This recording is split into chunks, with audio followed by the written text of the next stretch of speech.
Welcome to the Richlite Fabrication video series. This video installment will cover CNC machining of Richlite.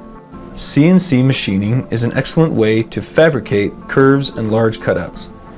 Due to the density of Richlite, it is important to have a specific router bit to protect the machine, the tooling, and the safety of the operator. Feed rates with CNC routers and machining centers vary depending on the tool.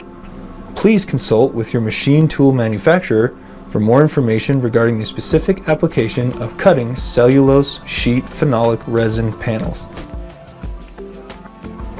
Richlite sheets come in 8, 10, and 12-foot lengths, so the best CNC router is a 12-foot bed unit. When cutting small parts, leaving an onion skin may be required to hold down the material, as loss of vacuum on the bed may lose grip on the parts.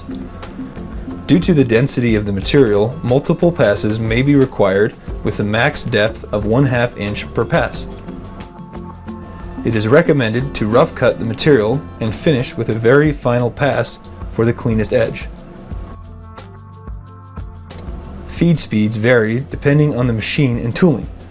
Consult your machine sales representative for details.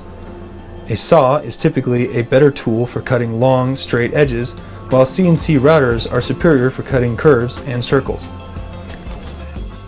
CNC machining is an excellent way to fabricate curves and large cutouts. Feed rates with CNC routers and machining centers vary depending on the tool. Due to the density of the material, multiple passes are required with a max depth of 1/2 inch per pass.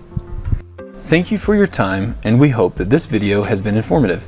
Please feel free to contact your sales representative for more information on both fabrication and sales of Richlite paper composite surfaces.